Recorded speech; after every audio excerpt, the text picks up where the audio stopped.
Hello, Augustana. This is Pastor Deb Kilsmeyer, and I am here to reflect on our preaching text for this Sunday, which comes from the book of Isaiah, 6th chapter, and the verses are 1 through 8.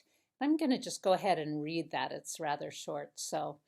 In the year that King Uzziah died, I saw the Lord sitting on a throne, high and lofty, and the hem of his robe filled the temple. Seraphs were in attendance above him. Each had 6 wings.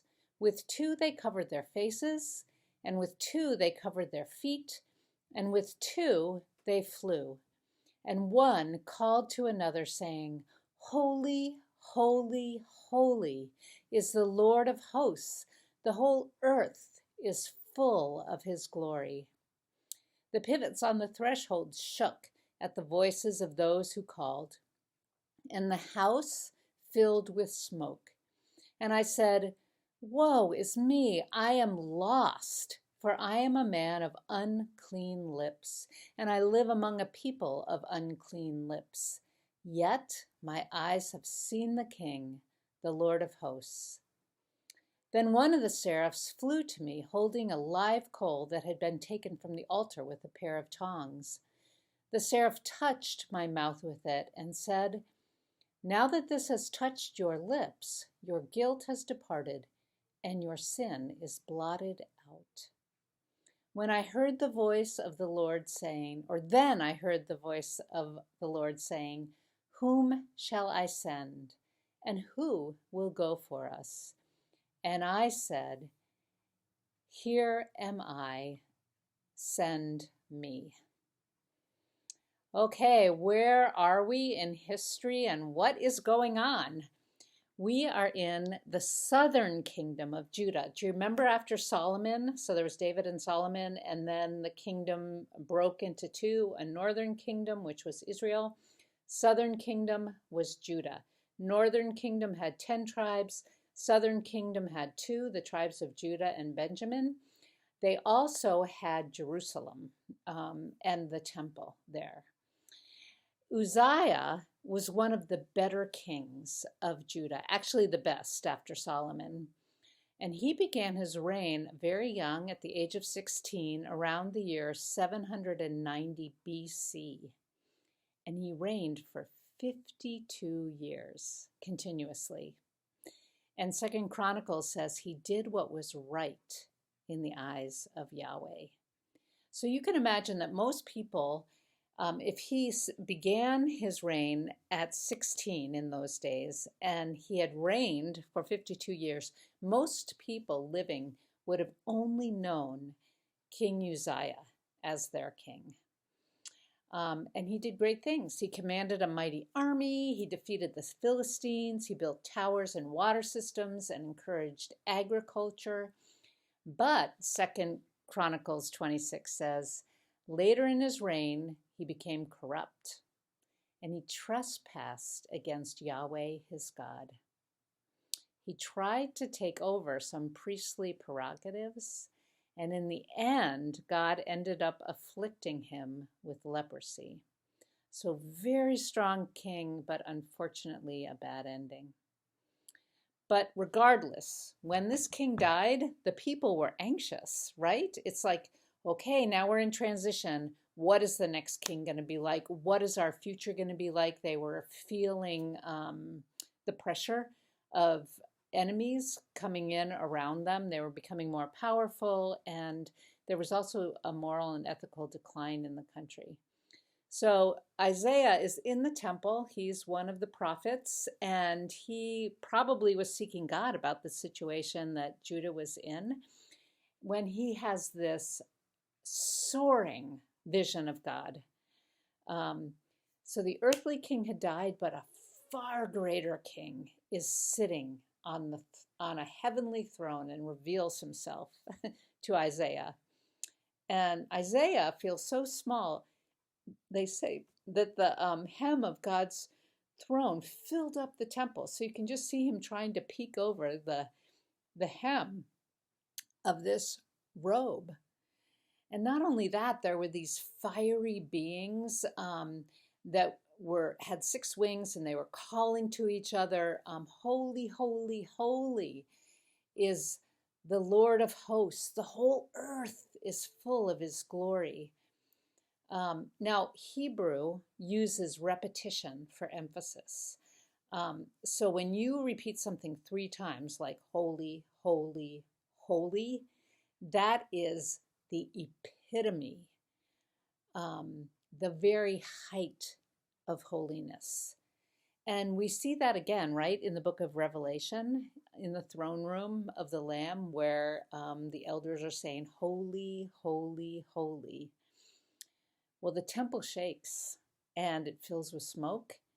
And that reminds us of what happened with Moses on Mount Sinai, that encounter in Exodus. And Isaiah knew that God had said to Moses, shield your face because you can't look at my face and live. A human being can't. And here he is. He's seeing the Lord of hosts. So he says, "Woe is me. I have come undone because I am a man of unclean lips, and I dwell in the midst of people with unclean lips, and my eyes have seen the Lord of hosts." So he probably thinks he's going to be incinerated there on the spot. And basically, he's just overwhelmed at his own condition, his own sinfulness, his own uncleanliness in the presence of God's holiness. And basically, then God provides a way out of God's grace to keep this Isaiah in relationship with him. And he has one of the seraphs take out a live coal from the altar and touch Isaiah's lips, and he is cleansed. His lips are cleansed, his body is cleansed, and his guilt is blotted out.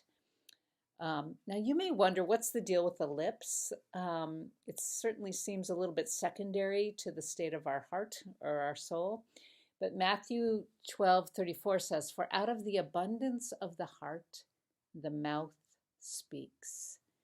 And Matthew 15:18 says, "The things that proceed out of the mouth come from the heart." So Isaiah's unclean lips are giving expression to his unclean heart. And though he was unfit to stand in God's presence, by God's grace, he is made holy.